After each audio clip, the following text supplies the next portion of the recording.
오늘 본문에 계속해서 반복적으로 등장하는 단어가 있는데 바로 여호와의 소리입니다. 여호와의 음성으로도 해석할 수 있는 이 콜이라고 하는 단어인데 오늘 29편에서 계속해서 하나님의 소리, 여호와의 소리가 등장합니다. 1절에 보시면 너희 권능 있는 자들아 영광과 능력을 여호와께 돌리고 돌릴지어다. 여기서 권능 있는 자들은 천사들을 이야기할 수도 있고 사람을 이야기할 수도 있습니다. 그러니까 모든 하나님의 피조물들은 누구든지 예외 없이 하나님의 영광과 능력을 찬양해야 할 것임을 다윗은 선포하고 있는 것입니다. 2절에도 보시면 여호와께 그의 이름에 합당한 영광을 돌리라 이렇게 기록합니다. 여호와라고 하는 하나님의 이름 자체가 영광을 받으시기에 합당한 이름임을 우리는 기억할 필요가 있습니다. 그래서 여호와께 그의 이름에 합당한 영광을 돌리고 거룩한 옷을 입고 여호와께 예배할지어다.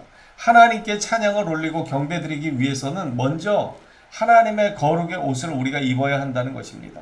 우리가 함부로 하나님 앞에 나아갈 수 없는 것이죠. 거짓된 마음, 경솔한 마음, 교만한 마음을 가지고 주님 앞에 나아갈 수 없는 것을 우리는 알고 있습니다. 그래서 거룩한 옷을 입고 하나님께 나아가야 함을 다윗은 이야기합니다.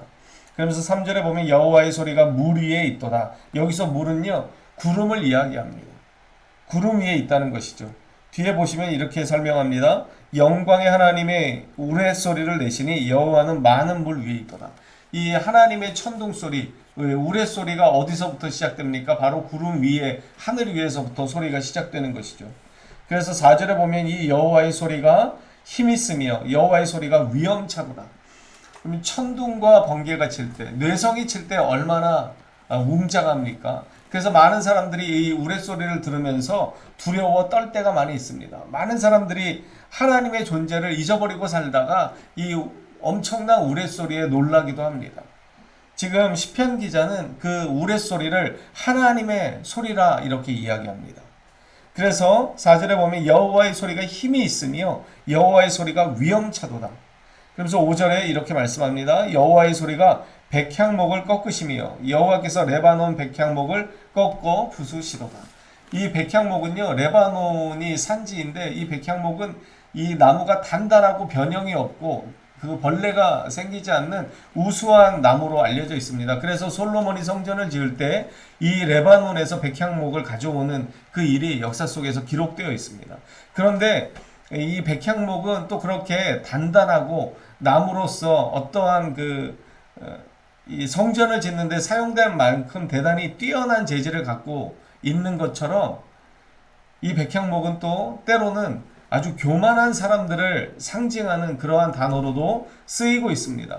그래서 이사야 2장 13절에 보면 레바논의 높고 높은 모든 백향목과 바산의 모든 상수리 나무와 이렇게 거론하면서 이사야 2장 17절에 보면 그날에 자고한 자는 굴복되며 교만한 자는 낮아지고 여호와께서 홀로 높임을 받으실 것이다 이렇게 표현합니다. 그래서 백향목의 이 레바논의 백향목과 바산의 모든 상수리 나무, 이 교만을 상징하는 이러한 것들이 하나님 앞에 낮아지게 될 것임을 이사야는 우리에게 이미 예언했습니다.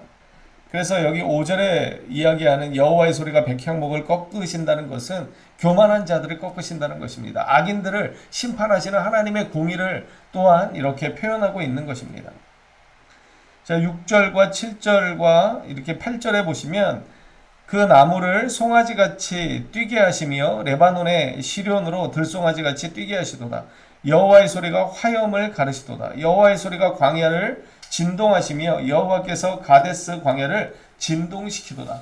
하나님의 이 우레소리가 이 팔레스타인 온 지역을 완전히 들끓게 하고 있다는 것입니다. 모든 천지 만물을 하나님의 소리로서 다스리고 계심을 이야기하는 것입니다. 자, 9절에도 보시면 여호와의 소리가 암사슴을 낙태하게 하신다.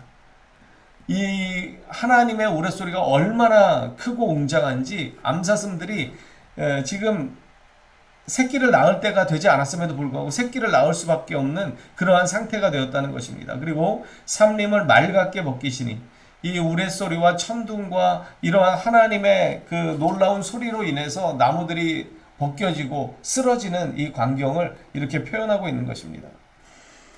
그래서 10절에 보십시오. 9절 그 중반절 이후에 보면 그의 성전에서 그의 모든 것들이 말하기를 영광이라 하도다. 이 모든 하나님의 우레소리는 하나님의 영광, 하나님의 거룩, 하나님의 위엄을 드러내고 있다. 이렇게 표현하는 것입니다.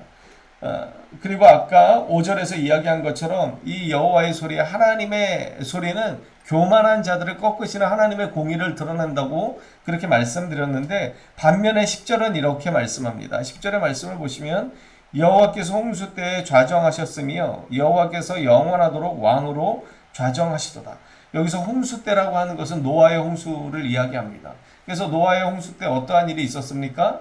하나님을 업신여기고 살던 모든 자들이 이 심판을 받습니다. 40일 동안 하나님의 우레소리와 비가 내림을 통해서 모든 것들이 다 심판을 받는데 오직 노아와 그의 가족들만 구원함을 얻게 되는 것이죠. 그런 것처럼 오늘 10절의 말씀을 보면 여호와께서 영원하도록 왕으로 자정하신다고 하는 것은 이 심판의 주권자가 되시는 하나님을 상징하는 것입니다.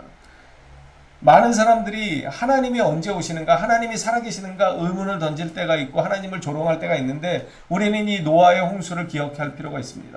노아의 홍수 때 그 많던 사람들, 노아가 120년 동안 방주를 지을 때 노아를 미친 사람이라고 조롱했던 수많은 세상의 사람들은 다 결국 이 노아의 심판, 그 노아의 홍수 때 하나님의 심판을 피할 길이 없었음을 우리는 기억할 필요가 있는 것입니다.